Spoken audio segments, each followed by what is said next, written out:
Lucas 6:36. A gente já vai ler. Deixa abertinho aí. Eu vou contar duas histórias que eu acredito tem tudo a ver com esse texto, com essa passagem bíblica e muitas outras.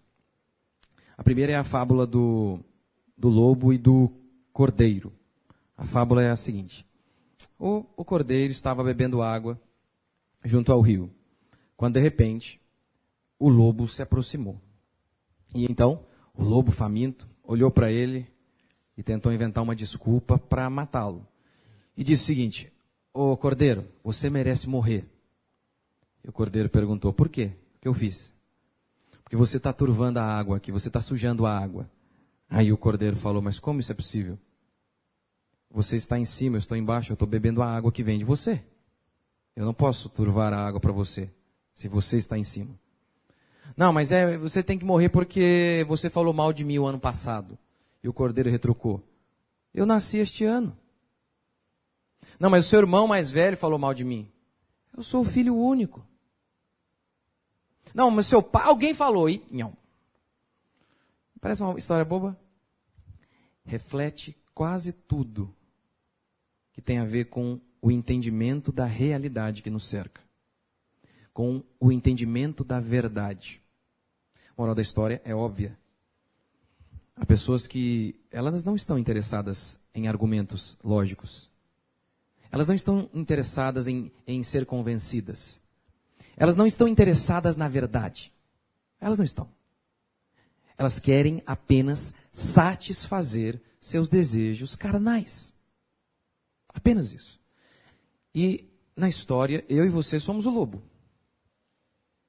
Inúmeras vezes nós fazemos isso. E nós não poderemos ouvir uma pregação ou jamais atingiremos o conhecimento da verdade sem esta noção básica de que inúmeras vezes nós mesmos estamos lutando contra a verdade para satisfazer nossos desejos. Isso é fundamental. Entendermos que precisamos lutar contra nós mesmos, contra os nossos próprios desejos carnais, egoístas e malignos que nos impedem de enxergar a verdade. Porque a Bíblia diz que a verdade liberta. É a verdade que pode transformar sua casa, seu trabalho, tudo aquilo que te cerca. É o conhecimento da verdade. Segunda história, acredito que tem tudo a ver com a minha pregação de hoje e inúmeras outras. Você já leu Dom Casmurro lá na escola? O seu professor te mandou fazer lá. Lê e faz um resumo. Tadinho. Negócio difícil pra caramba, mandou você ler com 12, 13 anos, né? Mas enfim, o livro é espetacular, espetacular. E a trama gira em torno de Bentinho e Capitu, lembra? O Bentinho, ele era apaixonado pela Capitu. Ele queria casar com a Capitu. Mas a mãe do Bentinho lhe havia prometido para Deus, de modo que ele deveria ir para o seminário. E o Bentinho lá se foi. Lá se foi para o seminário. Um dia, o Bentinho ainda mantinha sua chama acesa pela Capitu. O Bentinho recebe uma notícia: olha, você tem que ir urgente visitar a sua mãe. O tom da conversa, ele logo pensou: rapaz, minha mãe deve estar morrendo. E aí o Bentinho soltou a seguinte frase: mamãe defunta, o seminário acaba. E aí logo em seguida, ele confessa o pensamento, ele fala: eu sei que poucos confessariam isso, mas eu senti isso. Ou seja, a busca da minha felicidade era tão grande que eu fiquei feliz com a notícia de que minha mãe morreria. Se ela morresse, eu não precisaria mais cumprir o seminário, a promessa dela. Só essa história eu acho que já valeria por todo o livro, mas isso aqui é uma descrição da natureza humana. Essa é uma descrição de quem você é. Eu e você, de acordo com a Escritura, somos assim. Em nome da nossa própria felicidade, nós estamos dispostos a fazer coisas abomináveis. E se você acha que essa história do Bentinho aqui não tem nada a ver com você, eu tenho medo de você. Porque você não se conhece. Estou falando isso porque hoje eu vou falar sobre julgamento, que nós não devemos criticar as pessoas por prazer, ou não devemos ser excessivamente críticos. Esse é o texto de hoje. E eu não estou falando aqui para o vizinho, ou para aquela sua mãe, sogra, que você está pensando aí, poxa, essa palavra é para ela. Não, é para mim e para você. Para nós dois. Sempre é para nós. É fundamental que a gente tenha uma atitude correta e humilde diante do Senhor. Do contrário, nós não poderemos ser abençoados e nem atingir o conhecimento da verdade. Tendo dito isso, vamos lá, Lucas 6:36. Os irmãos lembram o contexto?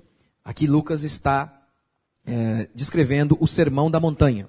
Aquele discurso de Jesus que ficou conhecido como o Sermão da Montanha. É o mesmo discurso que está sendo narrado lá em Mateus, do capítulo 5 ao capítulo 7. E na pregação anterior, com base no contexto aqui, eu havia pregado sobre o amor ao inimigo, que nós devemos amar os inimigos. Jesus nos ensinou isso. E aí, essa primeira sentença, em relação ao amor ao inimigo, é concluída assim, Lucas 6:36. Sede misericordiosos, como também é misericordioso o vosso Pai. Obviamente, essa sentença resume toda a ideia de misericórdia em relação aos inimigos. Mas ela está bem aqui no meio, porque agora nós vamos falar sobre o julgamento. E a ideia dele é essa. Sejam misericordiosos quando vocês forem julgar as coisas e as pessoas. Essa é a ideia. Vamos lá. Verso 37. Não julgueis e não sereis julgados. Não condeneis e não sereis condenados. Perdoai e sereis perdoados. Dai e dar-se-vos-á. Boa medida, recalcada, sacudida, transbordante, generosamente vos darão. Porque com a medida com que tiverdes medido, vos medirão também. Poxa, o que tem a ver, não julgueis com D? Isso aqui, é provável que isso aqui seja uma antologia. Uma antologia é uma seleção dos textos de alguém que pregou, escreveu. Então, ali ele catalogou alguns textos e juntou ali os melhores e pá, colocou ali. Isso, bem provável que esteja correto. Mas, com certeza, isso aqui está inserido nesse contexto e tem tudo a ver com a ideia do não julgueis. Ele diz, seja generoso. Isso tem a ver com não julgueis. Verso 39. Propôs-lhe também uma parábola. Pode, porventura, um cego guiar a outro cego? Não cairão ambos no barranco? O discípulo não está acima do seu mestre. Todo aquele, porém, que for bem instruído será como seu mestre. Parece que não tem nada a ver com não julgueis. Acredito que também tem. Agora ele volta de novo ao tema. Verso 41. Por que vês tu o argueiro? Argueiro é o cisco. Aquele ciscozinho. Por que vês tu o cisco no olho de teu irmão? É um olho de tandera, né? É um olho biônico isso aqui, meu amigo.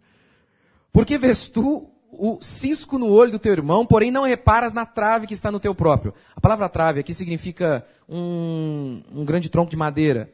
E tem tudo a ver com uma viga que você coloca na sua casa para sustentar o telhado.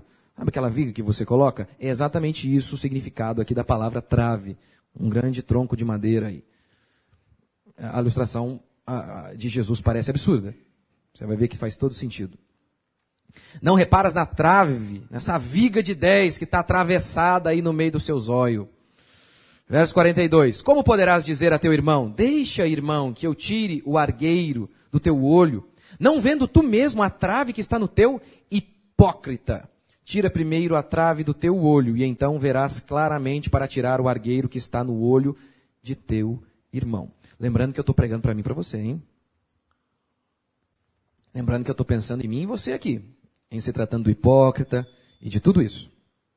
Em resumo, tudo que Jesus está dizendo aqui do versículo 37, 36 a 42 e esse é o nome da minha pregação, não sejam excessivamente críticos. O homem tem prazer em criticar e diminuir os outros, em achar falha alheia. O que Jesus está dizendo é, seja generoso ao julgar as pessoas. E em muitos casos, nem julgue. Essa é a interpretação de todo o texto. Em hipótese alguma, Jesus está dizendo aqui que em hipótese alguma nós devemos efetuar julgamento. É esse o sentido? Que nós devemos jogar na lata do lixo toda a nossa capacidade que Deus mesmo nos deu para analisarmos as coisas, analisarmos os fatos. Não, não é isso. Primeiro porque no próprio Sermão da Montanha, Jesus faz uma série de julgamentos contra os fariseus. Várias. Por exemplo, no Sermão da Montanha, descrito aqui e também em Mateus, Jesus ele passa a criticar os fariseus e os líderes judeus daquela época, dizendo que eles eram cobras, dizendo que eles eram pessoas malignas e por aí vai. E Jesus conclui dizendo, tome cuidado com os falsos profetas. Tome cuidado com os falsos pastores. Tomem cuidado. Como nós poderemos tomar cuidado e rejeitar os falsos pastores se nós não julgarmos? Grande parte do ministério de Jesus foi criticando incisivamente os líderes judeus de sua época. Portanto, quando pessoas, ou algumas dessas pessoas não têm uma boa intenção, outras são apenas cegas. Elas dizem, não julgue diante de um pastor que prega heresia, está prestando um desserviço. E isso não é isso que Jesus quer dizer, que em hipótese alguma nós devemos julgar. Veja se isso funciona no mundo real. Em hipótese alguma você deve julgar. Tente aplicar isso para a sua vida. Se é essa mesma interpretação do texto. Um homem com um histórico comprovado de pedofilia diz que quer cuidar de seu filho. Não julgue. Não julgue. Deixe-o.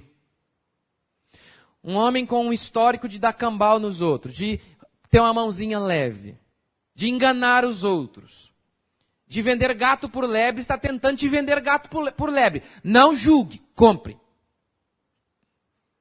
Isso não funciona. Isso é um absurdo. É óbvio que não foi isso que Jesus quis dizer. É óbvio. Então, um pastor prega uma heresia. E alguém diz, não julgue. E por isso, o erro se propaga. Uma pessoa faz algo errado. Uma pessoa se descrente. Uma pessoa pública. Ela faz algo que eu sei, que eu estou vendo. Não é algo que eu ouvi falar, é algo que nós sabemos. E aí eles dizem, não julgue. Por exemplo, uma cantora que se diz evangélica, ela foi a um show do mundo, onde a maioria das músicas eram extremamente contrárias à nossa fé, e o ambiente era regado a drogas e todo tipo de perversidade sexual. E aí, alguém diz, não pastor, não julgue. Eu preciso julgar. Por quê? Porque o meu filho um dia vai me perguntar, pai, mas a mulher lá foi, ela é crente também. Porque as pessoas de minha igreja vão perguntar, mas ela é crente e foi. Eu preciso analisar e falar, poxa, isso aí não compete a um cristão. Um pastor fez um culto ecumênico com o padre Fábio de Mello. E escreveu no perfil de seu Facebook, o pastor é o André Valadão, escreveu no perfil de seu Facebook o seguinte, que Deus continue a te abençoar, padre. E continue a te usar, padre. Ora, eu preciso analisar isso. Porque senão as pessoas vão ouvir e vão dizer, então o padre também é um homem de Deus. Deus também usa o padre. Não usa. Não usa. Porque Apocalipse diz claramente que os idólatras não herdarão o reino de Deus. Inúmeros e inúmeros livros no Antigo Testamento mostram a condenação de Deus sobre o povo de Israel por conta da idolatria do povo. Portanto, eu preciso analisar aquilo. Então o que Jesus quer dizer com não julgueis? Veja, João. Põe lá. João. Não julgueis segundo a aparência. Esse é o tipo de julgamento que nós não devemos efetuar. Não julgue pela aparência. Você nem tem certeza das coisas, parece que é. Nem sabe. É disso que Jesus está tratando aqui. É disso que ele está tratando. Mas julgue pela reta justiça. Ou seja, a reta justiça é a palavra de Deus. Eu vou tentar dar um outro exemplo melhor. O pastor está pregando uma heresia, ou, como esse caso aqui do pastor que falou que o padre é usado por Deus. Não é pela aparência, eu estou julgando um fato concreto, eu estou vendo, é ele mesmo. Eu não ouvi falar de alguém, e alguém pode estar mentindo. Não, ele mesmo publicou. É algo concreto, que está ali diante de meus olhos. Agora um outro exemplo. Uma vez o irmão falou para mim assim, pastor, sabe aquele pastor lá daquela igreja grandona lá? Falei, o que tem? O que tem? Porque o viram bêbado. Falei, como é que é? O viram? Quem o viu? Não, vi todo mundo quem? Todo mundo é muita gente. Dá um nome. Para a gente saber se essa testemunha é fidedigna. Dá um nome. Acho que foi a dona do bar. Falei, sério? Só ela, mais ninguém? É. Falei, olha, se um pastor pode estar bêbado, você acha que uma mulher também não pode mentir acerca dele? E eu vou te falar, olha, o pastor não prega coisa muito boa não, esse pastor. Aí eu falei para ele, olha, não fala isso para ninguém. Você não sabe. Isso aí é julgar pela aparência das coisas. E ainda há o fato de que nós somos tendenciosamente invejosos. Será que também nós não estamos torcendo para que realmente ele esteja bêbado? Porque a igreja dele é grande? O que significa não julgueis é não sejam excessivamente críticos. Porque o homem tem prazer em criticar, em diminuir o outro. Porque ao diminuir o outro, ele eleva a si mesmo. O ser humano em seu estado bruto, sem a atuação do Espírito Santo, é asqueroso. Asqueroso. É o que nós somos. Veja o exemplo da a vereadora. Marielle. A vereadora do PSOL que foi assassinada alguns dias atrás. Essa mulher é de um partido asqueroso. O PSOL é asqueroso. Com certeza. É um partido comunista. PSOL, a sigla é isso, Partido Socialista. Em países decentes, o comunismo, o socialismo, essa praga que matou só no século passado mais de 100 milhões de pessoas, é proibido. Em países sérios, é proibido existir partidos declaradamente socialistas. Porque eles sabem que é uma praga. Essa mulher defendia o aborto. Isso não ouvi falar, eu vi. Ela defendia bandidos, era contra a polícia. Tudo isso é asqueroso. Ok, ponto. Mas aí, na internet, começaram a publicar que a mulher era mulher de traficante, teve um filho com traficante, por aí vai. A ideia é, então ela merecia. Realmente, todos nós merecemos morrer, essa é a verdade, mas é muito asqueroso um negócio desse. É muito asqueroso. Porque depois foi provado que era tudo mentira. Que o filho que ela tem não era de um traficante. Mas o que chama atenção é o fato de que inúmeras pessoas de bem foram publicando e compartilhando aquilo. Pastor, mas elas não sabiam. Então, na dúvida você já sai espalhando o que é mal dos outros. Porque é o que as pessoas fazem, porque é o que nós fazemos. É o que nós fazemos. Não interessa que ela podia ser asquerosa e seu partido também. Nós não podemos nos tornar asquerosos também. Não podemos ser como eles. Mas esse é um exemplo bem atual do quanto o ser humano, ele julga as coisas sem nem saber. E é disso que Jesus está tratando aqui. O julgamento pela aparência das coisas. Vamos lá. Primeiro,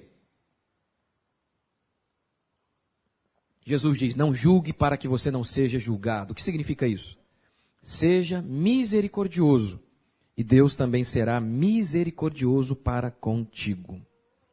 Lembra daquela passagem onde Jesus conta uma parábola? Havia um homem muito rico, e ele tinha um empregado. O empregado lhe devia muito dinheiro. O dono perdoou. E o que aconteceu? O empregado saiu dali e foi cobrar uma dívida de outra pessoa. O problema é que aquele empregado havia sido perdoado em milhões e milhões de reais. E agora o outro ali lhe devia uma mixaria. E o que o homem que havia sido perdoado fez? Ele não perdoou aquele que devia uma mixaria para ele. Por isso o texto diz que aquele homem seria jogado da prisão e só iria sair dali, o homem no caso, o empregado que não quis perdoar, ele só iria sair da cadeia depois que pagar toda a dívida. O que a Escritura está dizendo é, perdoe e seja perdoado. Você se lembra de Amã? Amã fez uma forca para Mordecai. Fez uma forca para Mordecai. E diz a Escritura que Amã foi morto na própria forca que ele havia feito para o outro. Deus permitiu que ele fosse morto naquela forca que ele mesmo havia preparado para outra pessoa. O que Deus está dizendo é, veja o grau de generosidade que você usa para com os outros. Será o mesmo grau de generosidade que eu vou usar com você. E aí a gente chega no segundo princípio, que está emendado aqui nesse. Seja generoso. Vamos lá, versículo 38. Dai, dar-se-vos-á, boa medida, recalcada, sacudida, transbordante, generosamente vos darão, porque com a medida com que tiverdes medido, vos medirão também. O que isso tem a ver com não julgueis? Tudo. Hoje, nós vivemos debaixo de todas as consequências benéficas da Revolução Industrial, e então você já compra lá o quilinho de feijão tudo empacotadinho, não é? Mas antigamente, nas mercearias antigas, você iria comprar um quilinho de feijão, de arroz, ou qualquer cereal, trigo, qualquer coisa, e ele iria colocar num pacotinho ali de 1 quilinho. Ele ia então colocar o arroz ali, dar uma se ele fosse generoso, ele ia dar uma chacoalhadinha para assentar bem o arroz, dar uma prensada para caber mais e tornar a colocar mais arroz. Um paralelo disso, a pipoca. Né? Já foi ali, comeu pipoquinha no centro? Ele não faz isso, mais ou menos? Ele não dá uma chacoalhadinha, aí ele pega aquela colher e dá uma prensadinha e coloca mais? Essa é a ideia do texto aqui. Ele está dizendo, seja generoso. Seja generoso com as pessoas. Com base no contexto aqui do julgamento, a ideia é, qual é a medida que você utiliza para julgar os outros? Você é generoso? Porque eu acho que cabe mais um pouquinho de misericórdia aí nesse saco. Você é generoso com as pessoas no seu julgamento?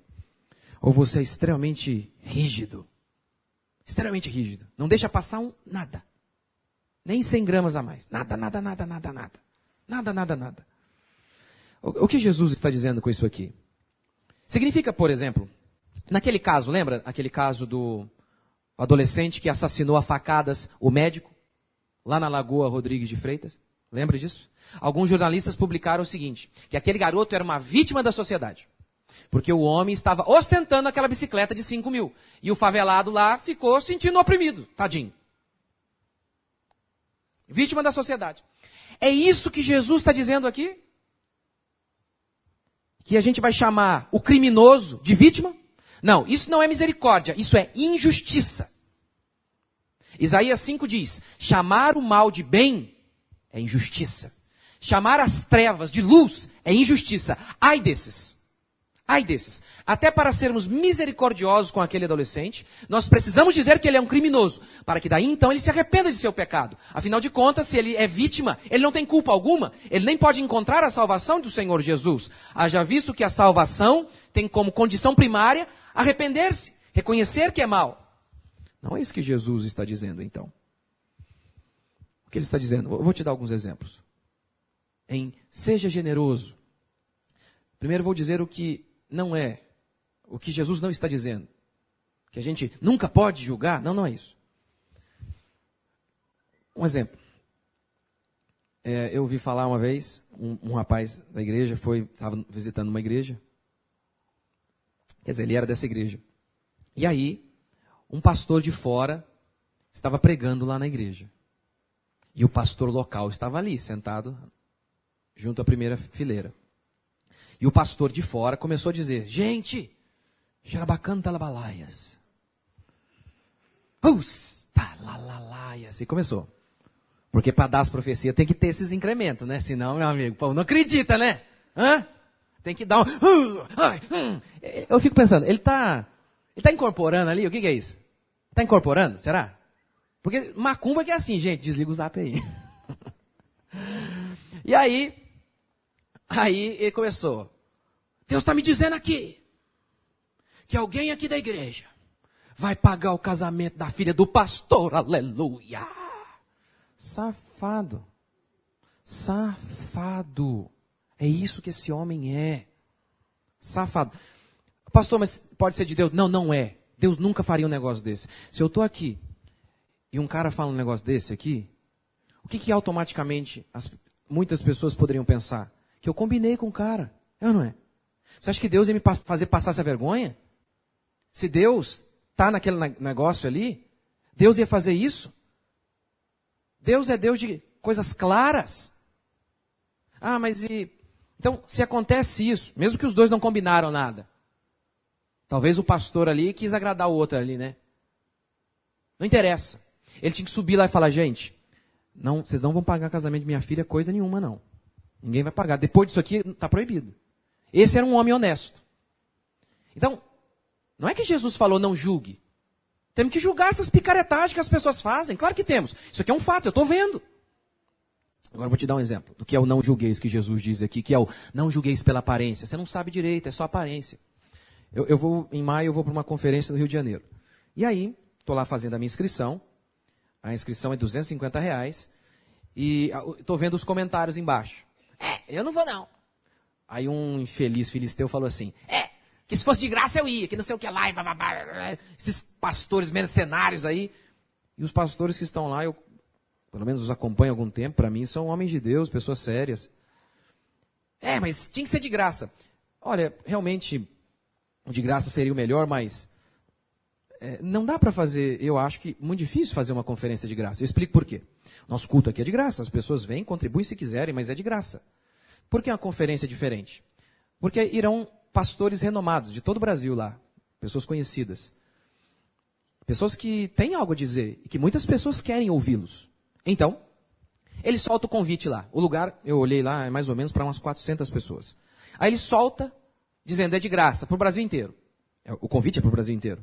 Aí, vem lá, 3, 4 mil pessoas se inscrevem. Mas você sabe, de graça, muitos desistem no meio do caminho, é ou não é? Como que eles vão fazer para controlar o negócio? Como? Eu acho muito difícil. Além disso, nessa conferência específica, 3 pastores do exterior estarão lá. Um da Escócia e 2 dos Estados Unidos. Só para falar isso aqui para vocês, eu fiz questão de entrar lá na internet e ver o preço das passagens. Mais ou menos uns 35 mil reais aí, só nisso. E, realmente, eu acho que a igreja nunca deve fazer algo cobrado. Se fez nesse caso específico, eu acho que não dá para fazer de outra maneira, então que o dinheiro, se sobrar alguma coisa, que seja revertido para alguma outra coisa. Porque na igreja, todo o dinheiro deve ser apenas voluntário. Todo dinheiro que entra deve ser apenas voluntário, senão é comércio. Isso a Bíblia proíbe. Então, como não há outra maneira de fazer, que eles cobrem e doem o dinheiro para outros. Não deveria ficar ali naquela igreja. Agora, eu nem sei se eles vão fazer isso. Eu não sei. Eu realmente não sei. Mas eu prefiro ser generoso. Eu prefiro. É o que Jesus está dizendo aqui.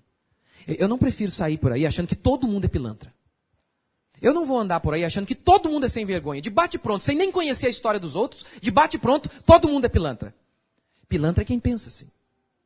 Maldoso é quem pensa dessa maneira.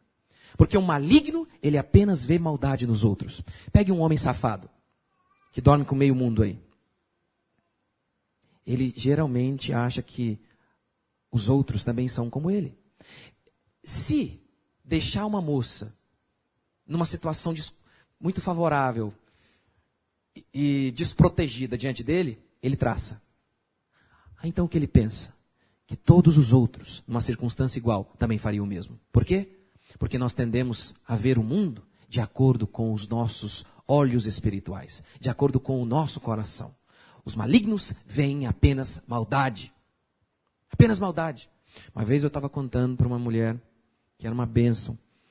O que um pai havia feito com a criança, ela não acreditou. Não, pastor, isso aí não acredito. Não, ninguém faz isso. Porque como ela nunca havia feito com o filho dela, ela nem pensava que algum pai, como ela nunca imaginou que ela poderia fazer aquilo, ela duvidou que algum pai poderia ter feito algo tão cruel com o seu filho. Mas e os malignos? Os malignos não. Os que fazem o mal, eles acreditam? Claro que acreditam. Eles são uma prova da maldade. Eles praticam. Uma vez nós estávamos comprando uma propriedade, e aí, de um psicólogo, saímos para regularizar tudo e tal, fomos ao cartório. E aí, onde a gente parava, o psicólogo tentava desnudar a alma das pessoas. Paramos para tomar um caldo de cana. Aí o cara falou, vocês querem isso? Aí fez uma brincadeira lá, não sei o que lá. Aí daqui a pouco ele chegou para mim, o psicólogo, você viu o que ele quis dizer? Eu falei, não, eu vi o que ele disse, só isso. Não, mas aquilo ali, aquela expressão corporal, não sei o que lá, sabe o que ele quis dizer? Eu falei, não sei não, mas eu sei o que você está querendo dizer. Você é louco, você é louco. Você é louco, moço. Você é louco. Para. Você é louco. Eu sei que talvez você aprendeu isso lá na sua faculdade, de que analisar as pessoas, e você acha que isso é esperteza, sabe? Querer, o que significa aquilo ali, aquela atitude? O que você quis dizer com isso aí? O que você quis dizer? Eu sei que você acha que isso aí é coisa de esperto. Isso aí é coisa de gente que vai morrer sozinho. Eu prefiro ficar só com o que as pessoas dizem. Só. Eu prefiro ser assim. Pastor, mas tem muita gente maldosa no mundo. Você pode ser enganado, com certeza. Mas eu prefiro ser enganado por acreditar nas pessoas e ter amigos, do que ser tão esperto,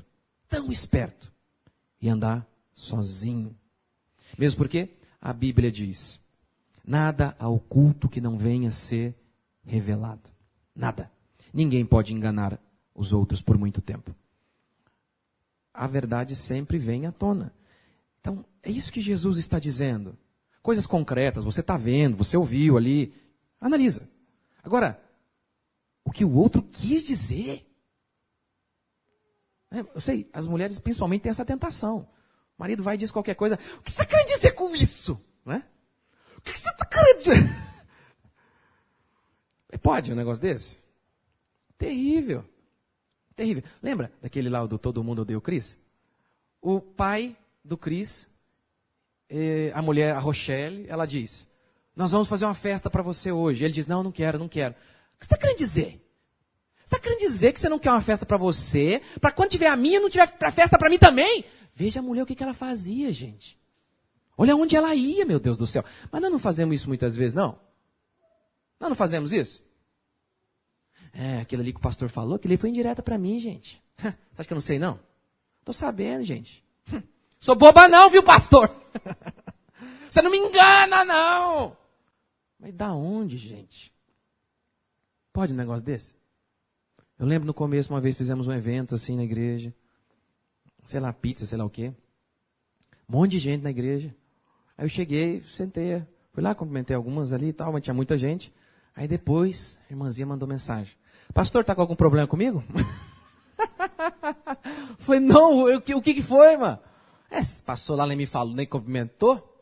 Falei, não, eu pergunto mesmo, por que você não me cumprimentou? Mas tava lá junto aí. Falei, gente, não te vi, mano, sério. Não, pastor, pode falar, eu tô falando.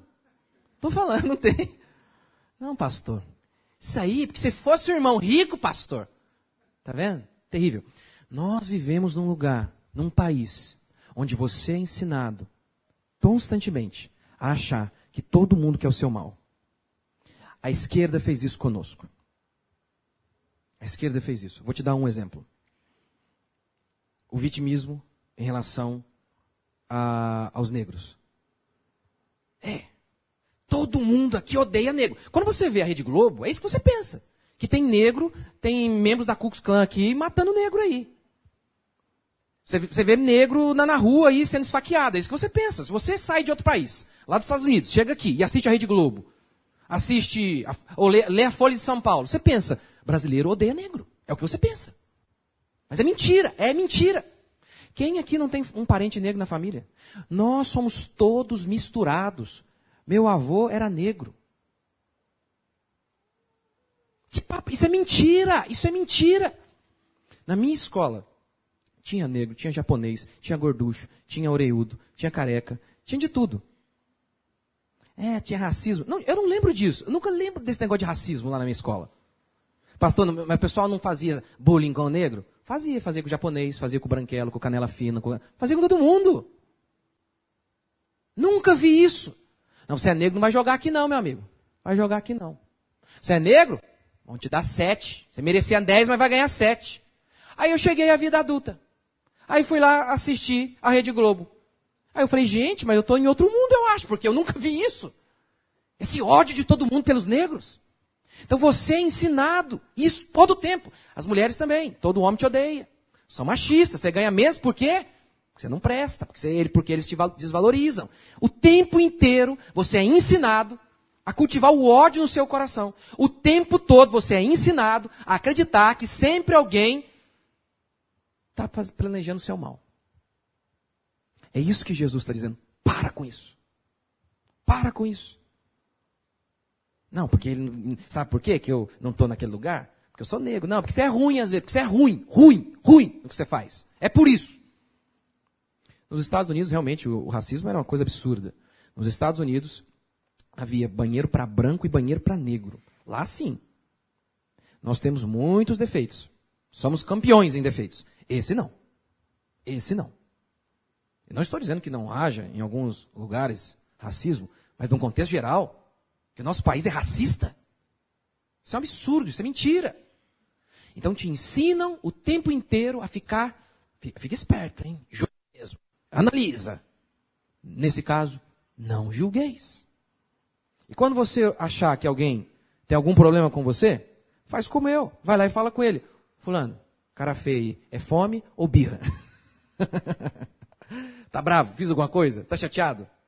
Para com esse negócio de, o que você está querendo dizer? O que você está querendo dizer? Para de falar isso pro seu marido. O que você está querendo dizer? Então fala o seguinte, está achando que ele está te dando indireta? Se ele falou para você, amor, trouxe aqui para você esse dinheirinho aqui, ó. Para quê, amor? Pra você ir para academia. Está querendo dizer o quê com isso? Que eu tô gorda? Pergunta diretamente, faz isso. Terrível, terrível. Ficar sempre esperando o pior dos outros. Seja generoso. Tendemos a ser extremamente crítico com os outros. Seja generoso. O irmão de nossa igreja estava comprando, sei lá o quê, uma máquina de lavar roupa, sei lá. E aí a moça do caixa lá, ou a atendente, a vendedora, estava com o semblante caído, meio tristezinha. Sim, com aquela cara murcha. Ele já pensou o quê? Tá vendo? Esse povo aqui que não quer trabalhar. Aí chegou e falou para a moça, ô moça, anima aí, vou pagar à vista. Vai?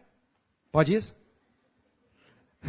Tipo, ele pensou assim, acho que eu não vou comprar, né? É isso, por isso que ela tá com essa cara. Aí a moça se recompôs e falou, não, me perdoa, moço. É que meu pai tá com câncer lá no hospital, me desculpa.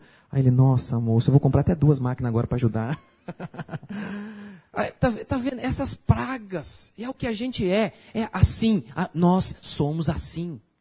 Nós somos assim. É contra isso que Jesus está lutando aqui. Parem com isso. Não sejam excessivamente críticos. Não sejam.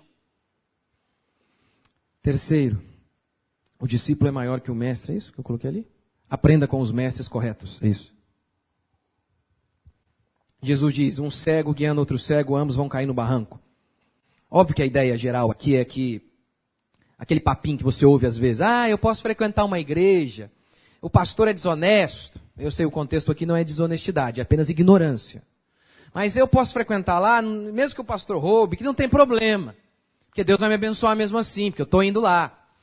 Eu posso ir naquela igreja lá, o pastor pega um monte de heresia, mas não tem problema, Deus vai me abençoar mesmo assim. Não é isso que a Escritura diz. O que a Escritura diz em Isaías 9 é que se os seus líderes são enganadores, vocês também serão devorados. E aqui Jesus diz, o seu líder talvez não é um safado, mas ele é despreparado. Ele é cego, ele não enxerga direito. O que acontece? O guia cego vai cair no barranco e aquele que é guiado também. Esse é o significado da parábola de Jesus. Em associação com tudo que está sendo dito aqui do não julgueis, provavelmente o sentido é, se você anda com mestres cheios de ódio, você acabará se transformando também em alguém cheio de ódio. Na internet há um filósofo católico muito conhecido, e de cada 10 palavras que ele diz, 9 é palavrão.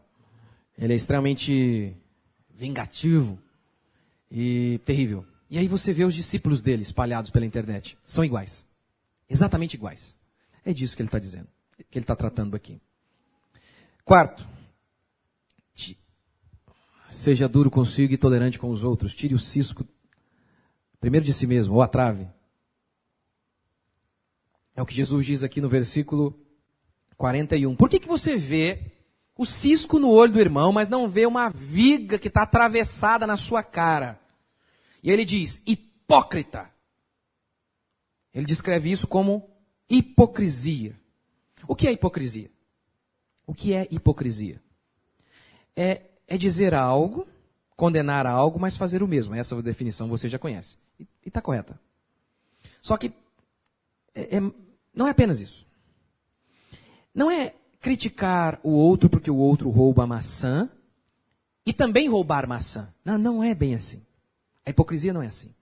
A hipocrisia é algo um pouquinho mais sutil. A hipocrisia é criticar o outro por estar fazendo alguma coisa e você fazer algo ligeiramente diferente, mas que em essência é a mesma coisa. Exemplo, Davi. Davi roubou a mulher de Urias, a única mulher que ele tinha. Davi tinha um monte de mulheres. Davi roubou a mulher dele e ainda matou o cara. Terrível. Então um dia, o profeta chega diante de Davi e diz o seguinte: Ô Davi, vou te contar uma historinha. Vê se você gosta. É uma coisa que está acontecendo aqui no teu reino, Davi. Julga para mim esse caso, Davi. E aí o profeta disse, é o seguinte: havia um homem muito rico. Ele tinha um monte de ovelha, Davi. E tinha um outro, o vizinho dele, que era muito pobre. O vizinho dele possuía apenas uma ovelha, Davi. Sabe o que o homem rico fez? Ele foi até o vizinho pobre e roubou a única ovelha daquele homem, Davi. O que você acha que aquele homem merecia, Davi? O que você acha que aquele homem merece, Davi? Davi se levantou, cheio ali de confiança. Morte. Tem que morrer o salafrário. Onde ele está? Você é o cara, Davi. Só que é pior. Você não roubou uma ovelha, você roubou uma mulher. Está vendo? Ele não via que ele havia feito a mesma coisa. Não via. Nós inúmeras vezes não vemos isso. Inúmeras vezes. Uma vez um rapaz estava muito bravo comigo, porque ele fez uma coisa errada. Ele fez várias coisas erradas. E eu perdi a paciência com ele. E aí eu pedi perdão. E aí ele veio falar comigo e tal. E começou ali: pastor, você perdeu a paciência comigo lá. Eu falei: não, irmão, me perdoa, estou errado mesmo. E ele continuou me xingando. Não, mas isso não se faz, não sei o que lá. E ele estava extremamente impaciente. Eu falei: irmão, você é como eu, filho. Nunca, pastor, não sou não. Não sou como você. E aí continuou te xingando. Eu falei: tá aí, ó. Você me falou que eu não sou paciente, não é? Então, eu pedi a paciência quando a burrada você fez, não foi? É. E você não tem paciência com a minha impaciência, tá vendo? Somos todos iguais. Vamos nos abraçar aqui. É nós, irmão. Tamo junto. Tamo junto. É disso que ele está tratando. Dessas inúmeras vezes que nós fazemos as mesmas coisas, sem nem notar. Por quê? Porque nós nem queremos notar os nossos erros. Nem queremos. Ele está aqui combatendo o espírito excessivamente crítico que nós temos.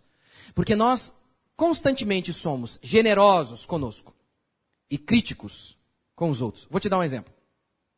Você chega atrasado. O que é? Algum motivo sólido e digno desse seu atraso. Fulano chegou atrasado. O que ele é? Descompromissado, enrolado. Você ajuda o patrão. O que significa? Comprometimento com a empresa. O fulano está ajudando o patrão. Puxa saco. Puxa saco, pilantra, sem vergonha. Essa é a nossa natureza, a minha e a sua. É assim que nós somos. É assim que nós somos. Ele está dizendo: seja mais generoso com os outros. Gente, olha a ilustração. Como que você vê o cisco no olho do outro? Gente, isso aqui é coisa para super-herói. Hã? Ninguém vê o cisco do outro assim, a não ser se parar e ficar procurando, gente. Essa que é a ideia. Ou então ele tem um olho de Thundercats, né? Alguma coisa assim. Deve ser algum negócio desse sentido aí, porque não é possível, gente. Um olho biônico ali. Como que vê o cisco, gente? É um negócio que é quase invisível. Essa é a ilustração. Nós ficamos procurando o erro nos outros. E na gente, que tem aquela viga atravessada aqui, a gente não enxerga. Não enxerga. O pecado faz isso. Seus olhos se tornam biônicos para as falhas alheias e cegos para os seus próprios erros. Assim é a natureza humana. Assim nós somos. É exatamente assim que nós somos. O que ele está dizendo é: olha, seja tolerante com as pessoas. E alguns erros que são tão banais, desconsidera. Não fica prestando atenção. Não fica. Não fica prestando atenção. Você mesmo. Eu tenho 35 anos hoje. Se eu me encontrasse com o meu eu de 21 anos, quando eu tinha 21 anos, gente, eu batia em mim mesmo. Eu dava uma surra em mim. Eu ia me pegar pelo pescoço ali, Fala, você é um imbecil, hein, o meu? Eu acho que daqui a 15 anos, o meu eu de 50, se encontrar com o meu de 35, vai dar uma surra nele também. Porque eu olho as estupidez, as bobeiras que eu já fiz, eu falo, gente do céu. Tem dia que eu estou lá em casa, tem uma específica, eu não posso nem contar aqui, que é tão vergonhoso. Tem tanta vergonha. Falei uma bobeira na frente de todo mundo. Sabe o que é você lembrar, dá uma angústia, só da vergonha? E um monte de gente viu ainda. Gente do céu, é terrível isso. Terrível. Aí eu penso, poxa, algumas coisas eu melhorei, né? Algumas coisas eu não faço mais. Então o que eu penso? Eu tenho paciência comigo. Tá vendo? Estou tentando. Mas às vezes o outro faz as mesmas besteiras que eu e eu não sou tão paciente. Eu mesmo já fiz aquilo ali um dia. Eu mesmo já fiz. É disso que ele está tratando. Seja tolerante. Ele não está dizendo, jogue na lata do lixo toda a sua capacidade de análise. Não, longe disso. Não é isso, de maneira alguma. Paulo diz, o homem espiritual julga todas as coisas. Precisamos analisar as coisas. Precisamos analisar as pessoas. Por exemplo, pregadores, no caso. Agora, claro, inúmeras circunstâncias, não temos certeza, nem sabemos. O que fazemos? Vamos já espalhando o mal, como multidões de pessoas fizeram lá em relação ao caso da vereadora. Na dúvida, o que a gente faz? Na dúvida ele é culpado, vai, põe aí. É o que a gente faz. Não, ele está dizendo, aumenta o seu grau de, sua medida de generosidade. Olha, seja generoso. Seja generoso. Uma vez o irmãozinho estava na igreja, né? Eu já estou acabando. Eu estou pregando lá, um dia ele dormia. Outro dia ele ficava com a cara brava. Aí eu falei, não, vou ser generoso. Ele está cansado, está com fome. Talvez é isso. Talvez ué. Não é? Aí eu não fico pensando em algo mal. Porque é ruim, viu? Você está pregando aqui, aí o cara está lá. Ou então está com a cara fechada. É ruim. O negócio não é legal, não. Como ele insistiu tanto, falei, não, eu vou ter que perguntar para ele.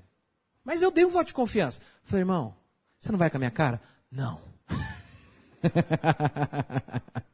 Nesse caso, eu me dei mal mesmo. Mas, seja generoso.